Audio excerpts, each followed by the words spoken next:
Հարգելի գործընկերներ, հարգելի հայ ժողովուրդ։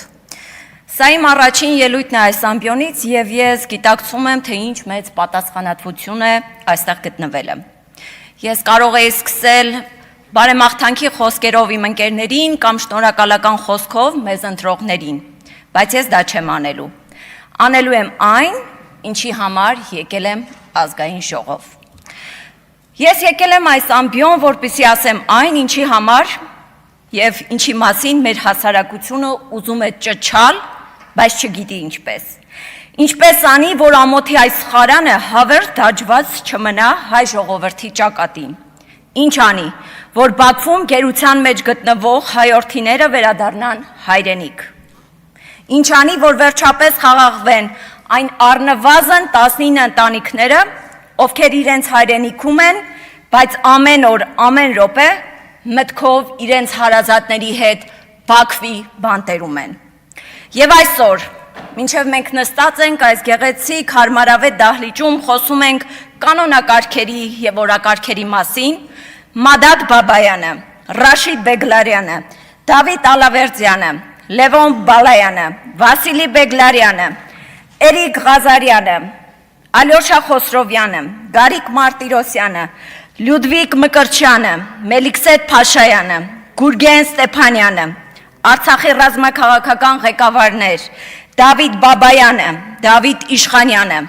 Արկադի Ղուկասյանը, Արայիկ Հարությունյանը, Դավիթ Մանուկյանը, Լևոն Մնացականյանը, Բակո Սահակյանը, Հայ բարերար, Ավրորա մարդասիրական նախաձեռնության համահիմնադիր Ռուբեն Վարդանյանը շարունակում են մնալ Բաքվի բանտերում։ Խաղաղության մասին խոսել եւ չխոսել հայ գերիների օր առաջ վերադարձի մասին նշանակում է չհասկանալ, որ նրանց արկայությունը Բաքվի բանտերում փակում է իրական եւ անկեղծ խաղաղության օրակարգը։ Եվ քանի դեռ գոնե մեկ հայ գերի գտնվում է Բաքվի բանտում, նշանակում է, որ այս իշխանությունները անկեղծ չեն խաղաղություն հաստատելու հարցում։ Չկա որևէ միջազգային կառույց, որ չի հասկանում, որ առանց գերիների վերադարձի չկա իրական խաղաղություն։ Իրական խաղաղություն հենց մենք ենք ուզում։ Քաջ գիտակցելով, որ առանց գերիների վերադարձի չկա իրական խաղաղություն, կա միայն կեղծ հանգստություն, կառուցված մեր հայրենակիցների տառապանքի վրա։ Իրական խաղաղություն ուզող իշխանությունը չի վախեցնի իր սեփական ժողովրդին պատերազմով, այլ կպայքարի մեր հայրենակիցներին տուն վերադարձնելու համար։ Քանի որ գերիների ազատ արձակումը ոչ թե խաղաղության խոչընդոտ է, այլ իրական խաղաղության երաշխիքներից մեկը։ Այսօրվա իշխանությունների վարած անընդունելի եւ խուսափողական քաղաքականության մասին կարելի է երկար խոսել։ Ամենօրյա ռեժիմով մենք ականատես ենք լինում հայկական արժեքների նպատակաուղված համակարգված արժեզրկման։ Ընտանիքի ինստիտուտը, հայրենասիրության գաղափարը, մեր պատմական հիշողությունը, ամեն ինչ ենթարկվում է հեգնանքի եւ արժեզրկման քարոզչության։ Հայ ժողովրդին պարտադրվում է մոռանալ եւ ուրանալ սեփական անցյալը, իսկ երբ ազգը սկսում է ուրանալ իր անցյալը, նա կորցնում է իր ապագան կառուցելու կարողությունը։ Ես կանգնած եմ այստեղ եւ ասում եմ պարզ եւ հստակ. մենք չենք թողնի, որ մեկ քաղաքական միավոր մեզանից խլի այն, ինչ մեզ է պատկանում հազարամյակներից ի վեր։ Անհնարին է չտեսնելու տալ հայ առաքելական եկեղեցու դեմ մղվող ուղղորդված արշավը։ Դարեր շարունակ, երբ մեր պետականությունը կորսվում էր, երբ մեր թագավորությունները փլուզվում էին, հենց եկեղեցին էր, որ պահում էր մեր լեզուն, մեր գիրը, մեր ինքնությունը։ Այսօր այս նույն ինստիտուտի դեմ մղվում է պետական մակարդակի արշավ։ Հոգևորականները ձերբակալվում են, եպիսկոպոսները հետապնդվում, եկեղեցին ներկայացվում է որպես հակապետական ուժ։ Ես ուղղակի հարց ունեմ. ով է իրական վտանգը, մեր ազգային ինքնությունը, պահպանողը հազարամյակներ, թե նրանք, ովքեր այսօր փորձում են քանդել այն սեփական քաղաքական օրակարգից եւ վախերից դրդված։ Մենք տեսնում ենք, թե ինչպես է հասարակությունը բաժանվում ոչ թե գաղափարների, այլ ատելության հիման վրա։ Մենք տեսնում ենք, թե ինչպես է իշխանությունը քաղաքական տարաձայնությունը վերածում թշնամության, հակառակորդին դավաճանի, տարբեր կարծիք ունենալը հանցագործության։ Սա նորմալ չէ, ասեմ ավելին բացարձակ ժողովրդավարության հետ կապ չունի։ Բայց այս ամենը անցողիկ է, սա անցնելու է ժամանակավոր իշխանության հետ, որպես վատ երազ, որպես մղձավանջ։ Ես կասկած չունեմ, որ եւ հայ առաքելական եկեղեցին կդիմանա այս հալածանքներին ու չի կոտրվի, եւ հայ ժողովուրդը թույլ չի տա իրենից խլեն իր անցյալը եւ պատմությունը։ Անդառնալի են միայն մարդկային խեղված ճակատագրերը, եւ հենց այդ մարդկանց համար է հնչելու իմ ձայնը։ Այսօր այս բոլոր մարդիկ հայտնվել են ադրբեջանական բանտերում միջազգային հումանիտար իրավունքի բացահայտ ու կոպիտ խախտումների պայմաններում։ Նրանք զրկված են արդար դատավարության իրավունքից, նրանց մասին տեղեկատվությունը խիստ սահմանափակ է, նրանց ընտանիքները ամիսներով որևէ տեղեկություն չունեն իրենց ընտանիքի անդամներից։ Նրանք խոշտանգվում են, դատվում թշնամու կողմից, որովհետև հայ են։ Նրանցից շատերը ունեն լուրջ առողջական խնդիրներ։ Եվ ես ուղղակի հարցնում եմ այս իշխանություններից, հենց այս ամբիոնից, ինչ եք արել։